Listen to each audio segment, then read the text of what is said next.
Episode 14, Woman Crush. There were a few shows that defined my late teens and early 20s, and without a doubt, one of them was Entourage. The show had everything I loved: humour, romance, fashion, and the entertainment industry. But honestly, the main reason I watched was for the women on the show. In particular, Sloane. I don't know about you, but throughout my life, I've had my fair share of woman crushes. Not in a romantic way, but in a way that stops you in your tracks and makes you wonder, who is that woman? Now, I couldn't do this episode without talking about Sloane, Emmanuelle Chriqui's character in Entourage. I loved her so much that Serene, my youngest daughter, was almost named Sloane. I finally decided against it because I thought it might be a touch too Western for a Sri Lankan girl, and my husband also wasn't feeling the name. But I won't lie, I still think about it. Sloane was one of my first examples of a woman who was sensual simply because she was. By the way, as I mentioned, Sloane was played by Emmanuelle Chriqui, and she is equally as amazing. But for this podcast, I'll speak on Sloane. So that's what today's episode is about, the women I've looked at and thought, I can really appreciate the essence of this woman. Before I get to my lineup, I wanted to explore why I think woman crushes are so important. Growing up in Australia, but in a very traditional Sri Lankan family, my instincts and worldview didn't always align with the elders in the community. So I naturally looked outward, to TV shows, celebrities, and the women I'd meet along the way. To me, woman crushes are a form of self-expression. They help you understand your desires, your style, and your identity. If you didn't grow up around certain expressions of femininity, empowered, sensual, emotionally open, self-adoring, admiring another woman can act as a way of learning that language later in life. This isn't to be confused with obsession or idolizing someone to the point of wanting to be them. It's about wanting to be more of you because you identify those traits in her. I guess as a mother of two girls, I think about this often. I think about my own life growing up and how comparisons diminish us in childhood and later in adulthood. Even in 2025, society still subtly and often openly encourages women to compete with one another in beauty, success, motherhood, and career. So today, I'm inviting listeners into the world of some of my own personal woman crushes. Sloane from Entourage. Sloane for me was the it girl. Confident, beautiful, funny, and intelligent. She worked in the entertainment industry and had iconic early 2000s style. She was unapologetically feminine. She didn't dilute the softness or the sensuality or the grace. And that kind of purity and femininity was something I hadn't seen displayed very often, yet felt so deeply connected to. Not to mention, she had an insane body and was absolutely stunning. If I were to ever consider playing for the other team, Sloane would probably be the reason.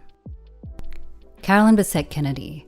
Carolyn Bessette-Kennedy was an American fashion publicist whose career began in a Boston Calvin Klein store, where she worked as a retail assistant before rising to become Director of Public Relations and show production for the brand. She became an enduring style icon, known for a minimalist wardrobe, refusal to chase trends, and a quiet luxury aesthetic long before the term existed. Carolyn embodied a kind of pared-back confidence and personal expression that still shapes fashion today. Though married to John F. Kennedy, she was very much a woman in her own right and influential on her own terms. Tragically, Carolyn passed away at just 33 in a plane crash alongside John. Yet her impact on fashion, culture, and the idea of understated elegance continues to live on. Princess Diana. Princess Diana doesn't really need a description. She is, and always will be, an icon. A woman who wore her heart on her sleeve and made it her strength. A woman who expressed femininity in every season of her life through fashion, motherhood, advocacy, and vulnerability. She was worldly in the truest sense, and you could sense that in her ability to walk into any room, in any situation, and connect and speak to anyone. Whitney Houston. I'm just now noticing as I write this that 3 out of 5 have passed away. All amazing women, taken far too soon, but thankfully their legacy still lives on. My favourite movie of all time is The Bodyguard. She played herself in the movie and I absolutely loved her in it. I love her music. When she sang, it was cathartic. Whitney had that rare combination of vulnerability and insane level of talent. Sade Adu. Sade has that rare, almost otherworldly kind of beauty, the kind that feels like she's moving through life at her own frequency.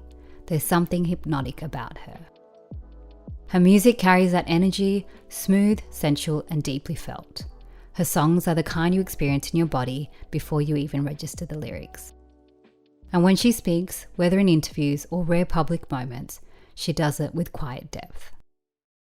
There's a term I hear often now, which is female gaze versus the male gaze.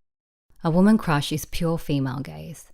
It's not about the woman's external appearance, it's appreciating what she embodies internally and how that transfers externally. A woman sees, I love how she carries herself, instead of, she's hot. Women see the things men often miss, and that's why I feel women crushes are so nourishing.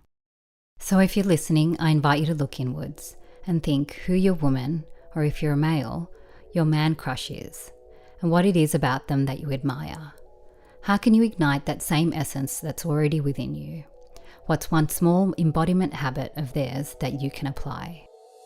For me, every woman I admire is an invitation to look inwards and see what part of me I'm wanting to breathe life into.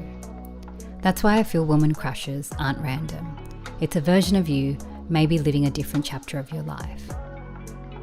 An episode in appreciation of women I feel deserves 2 song dedications. This week's first serenade was one of my favourite songs in primary school. I heard it playing aerobics one day and I was hooked. It's Crush by Jennifer Page. And my second song is The Sweetest Taboo by Sade.